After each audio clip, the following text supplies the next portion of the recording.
खबर से आपको रूबरू करा दे। पत्नी से परेशान होकर पति ने की आत्महत्या। जी हां, एक और मामला।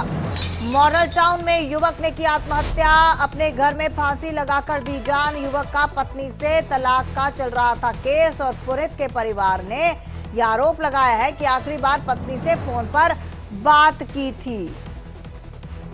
तो युवक का पत्नी से तलाक का पूरा मामला चल रहा था, लेकिन लगातार पत्नी से परेशान होकर युवक ने आत्महत्या जैसा बड़ा कदम उठाया। और मॉडल टाउन का ये युवक बताया जा रहा है जिसने आत्महत्या की और अपने ही घर में फांसी लगाकर अपनी जान दे दी। युवक का पत्नी से तलाक का मामला चल रहा था, जिसको लेकर काफी ज्यादा परेशान था पति, और परिजनों का पत्नी पर परेशान करने का आरोप है। परिवार के मुताबिक आखिरी बार पत्नी से बात हुई थी और फोन पर बिजनेस को लेकर बात हुई थी। सभी आरोपों की जांच पुलिस कर रही है। दिल्ली के मॉडल टाउन में पत्नी से परेशान होकर एक युवक पुनीत ने आत्महत्या कर ली। बताया जा रहा है कि दोनों का तलाक का केस चल रहा था। दिल्ली के मॉडल टाउन इलाके के कल्याण विहार में पुनीत खुराना ने अपने घर में फांसी लगाकर अपनी जान दे दी। और हमारे साथ न्यूज रूम से रजनीश शर्मा जुड़ चुके हैं इस वक्त लाइव ज्यादा जानकारी के साथ। रजनीश, क्या कुछ अपडेट इस मामले पर?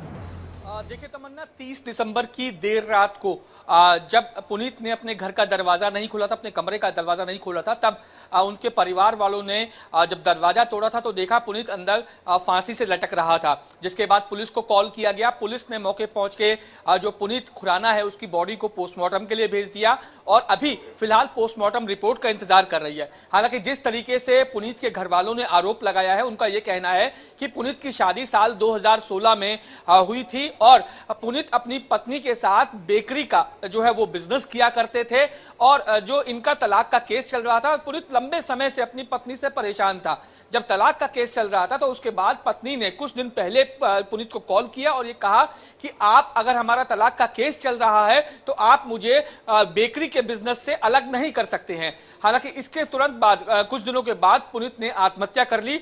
पुनीत के घर वालों का यह साफ आरोप है कि पत्नी से परेशान होकर, पत्नी उसे परेशान करती थी, मेंटली टॉर्चर करती थी, इसके चलते ही पुनीत ने आत्महत्या की है। फिलहाल पूरा मामला इन्वेस्टिगेशन का है और जो इन्वेस्टिगेशन जब पूरी हो जाएगी तब निकल के चीजें सामने आएगी कि असल वजह क्या थी। लेकिन घर वालों के मुताबिक कुछ दिन पहले पुनीत अपने जो पत्नी से बात कर रहा था फोन पे और पत्नी ने वो फोन रिकॉर्डिंग जो है वो अपने कई रिश्तेदारों को भेज दी थी, ऐसा आरोप भी लगाया जा रहा है। जिसमें साफ तौर पे जो पुनीत है वो बेकरी के बिजनेस को लेकर पत्नी से बात कर रहा था। फिलहाल ये तमाम चीजें हैं और परिजनों का तमाम तरह के आरोप है पुनीत की पत्नी के ऊपर। फिलहाल पोस्टमार्टम रिपोर्ट का इंतजार जो है दिल्ली पुलिस कर रही है। इसके साथ साथ पुनीत की पत्नी को भी मॉडल टाउन पुलिस ने पूछताछ के लिए बुलाया है। तो बहुत मुमकिन है आज या कल पुनीत की पत्नी जो है वो मॉडल टाउन पुलिस स्टेशन पहुंचेगी और वहां पे पुलिस के सवालों के जवाब देगी। जी। और रजनीश, पुनीत के ससुराल वालों का क्या कुछ कहना है? देखिए, पुनीत के ससुराल वाले अभी सामने नहीं आए, उनका अभी फिलहाल कुछ नहीं कहना है।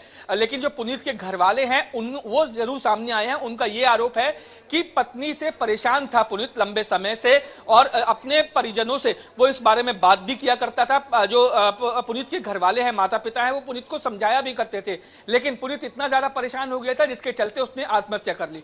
फिलहाल ये तमाम चीजें आरोप लगाए जा रहे हैं और आरोपों की पुष्टि करने के लिए और आरोपों में कितना दम है, कितनी सच्चाई है, इसके लिए पुलिस अब जांच कर रही है। और यही कारण है कि पुलिस ने, मॉडल टाउन पुलिस ने जो नॉर्थ वेस्ट दिल्ली की है, उसने पुनीत की पत्नी को पूछताछ के लिए पुलिस स्टेशन बुलाया है। तो जैसा मैंने आपको बताया था तमन्ना, बहुत मुमकिन है आज या फिर कल पुनीत की पत्नी पुलिस स्टेशन पहुंचेगी और वहां पर पुलिस के सवालों के जवाब देगी। जो आरोप पुनीत के घर वालों की तरफ से उसकी पत्नी पर लगाए गए हैं उन आरोपों के जवाब देगी और तमाम वो कॉल रिकॉर्डिंग्स जो पुनीत के घर वालों ने आरोप लगाया है कि पुनीत जब अपनी पत्नी से बात किया करता था तो उसने एक कॉल रिकॉर्डिंग को रिकॉर्ड करके जो है अपने जो रिश्तेदारों को भेज दिया था, उन तमाम चीजों के बारे में भी पूछताछ करेगी। इसके अलावा पुलिस ने पुनीत का फोन भी रिकवर कर लिया है। अब फोन की फोरेंसिक जांच होगी, उसके बाद चीजें सामने निकल के आएंगी कि असल वजह क्या थी और क्या क्या बातें हो रही थी। रजनीश, ये भी जानना चाहेंगे कि पुनीत के घर पे कौन कौन रहता था? क्या ये जॉइंट फैमिली थी या न्यूक्लियर फैमिली थी? और जिस वक्त पुनीत ने ऐसा कदम उठाया उस वक्त वहां पर कौन मौजूद था? देखिए, पुनीत अपने माता पिता और भाई बहनों के साथ मॉडल टाउन के जो कल्याण विहार इलाका है वहां पे रहता था और जो घर वालों के मुताबिक 30 दिसंबर को यानी परसों जो है वो पुनीत देर रात को पुनीत ने जब दरवाजा नहीं खोला तो पुनीत के घर वाले जो है वो उसके कमरे में गए, दरवाजा खटखटाया तो अंदर देखा पुनीत जो है वो फांसी से लटक रहा था। जिसके बाद पुलिस को कॉल किया गया, पुलिस ने सुबह पहुंच के जो पुनीत की बॉडी है उसे पोस्टमार्टम के लिए भेज दिया है। फिलहाल तमाम आरोपों की जांच चल रही है और जांच पूरी हो जाएगी तो उसके बाद तमन्ना साफ होगी कि इस जो आरोप लगाए गए हैं उनमें कितनी सच्चाई है। क्या पुनीत वाकई में परेशान था, क्या पत्नी वाकई में पुनीत को परेशान किया करती थी और बिजनेस को लेकर क्या खींचतान चल रही थी, ये तमाम चीजें जांच की हैं।